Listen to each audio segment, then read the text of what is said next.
Assalamualaikum warahmatullahi wabarakatuh. My name is Naila Farah Firdausi and my student number are 191800057.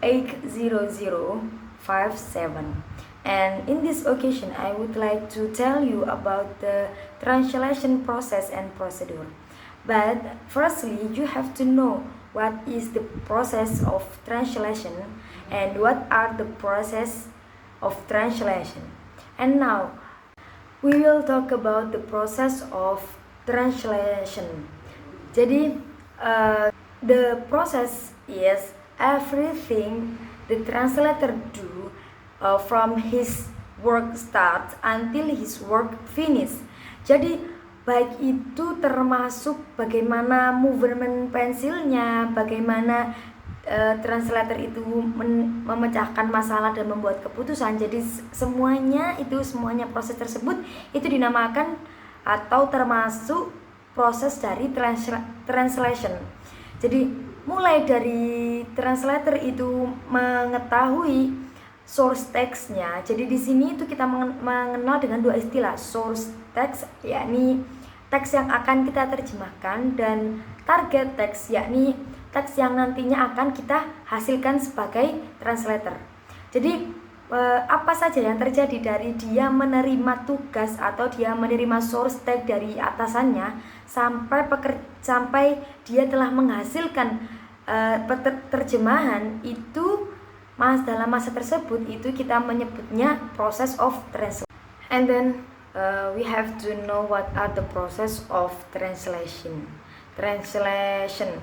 So the first process is choose word and categorize on four semantic categories. Jadi kita itu harus memilah dan memilih kategori kata, kemudian kita kategorikan kepada 4 kategori. What are they are object word, even word. Object word ini mengacu pada kata benda termasuk juga manusia.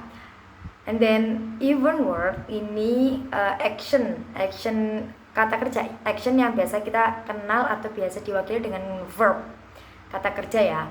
And then abstract ini termasuk juga adjektif, kata sifat, jumlah dan lain-lain. And then the kategori yang keempat itu adalah relasional atau termasuk juga linking device dan juga penanda gender ya. Misal kayak she itu untuk perempuan dan he untuk laki-laki, seperti itu. And the second process is analyze the meaning of the material text, or the source text.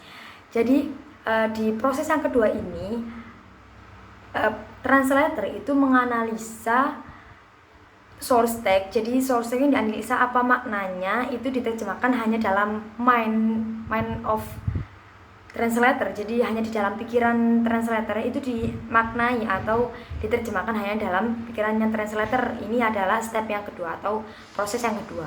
Setelah misalkan gini, translator itu setelah membaca dia akan mengartikan secara otomatis dalam benaknya. Nah, proses ini itu bisa jadi source language-nya itu kita parafrase atau kita gunakan atau kita bentuk dengan arti yang lebih singkat daripada source language-nya. Kita itu hanya dalam benaknya dulu ya, sebelum memulai untuk menulisnya. Proses kedua itu cuman menerjemahkan atau ya menerjemahkan dalam benak si translatornya. So the third process is rewrite material in another bahasa. Jadi translator itu sudah harus bersiap-siap merekonstruksi teks asli dalam bentuk another language, seperti itu. Jadi untuk informasi-informasi yang tidak begitu penting sebaiknya tidak ditulis karena itu tidak berguna atau useless ya. Dan juga terdapat beberapa pendapat yang mengatakan bahwa proses daripada translation sendiri itu tidak hanya 3, namun ada 7, seperti tuning, analyzing, understanding, terminology, restructuring, checking, and discussion. And there is also an opinion that these 7 steps are summarized into 2 methods, namely direct translation and oblique translation. Direct translation itself is divided into 3 kinds. The first kind is borrowing, which is borrowing the original language from the source text or another language to introduce the original culture. In other words, for example, being translated by forcing the use of the target language will be more confusing. The next one is calque. Calque can also be called a kind of borrowing because later on translation using calque will pair 2 language with the aim of imitating expression phrase from the source language. And the next is the literal translation. Literal translation sendiri itu adalah menerjemahkan dari maksud saya word by word, dari satu kata ke kata yang lain. Yang harus dilakukan oleh translator sendiri itu mengikuti daripada linguistik atau gaya bahasa dari target language, sehingga menerjemahkan dari source language itu harus menggunakan gaya bahasa yang pas atau yang sesuai dengan target language, sehingga bisa digunakan metode literal translation agar supaya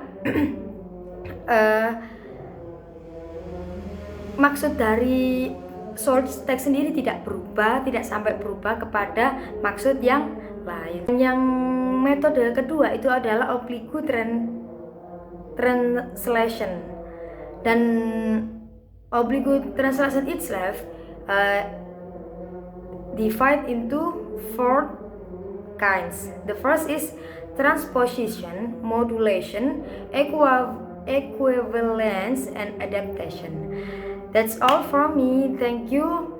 Assalamualaikum warahmatullahi wabarakatuh.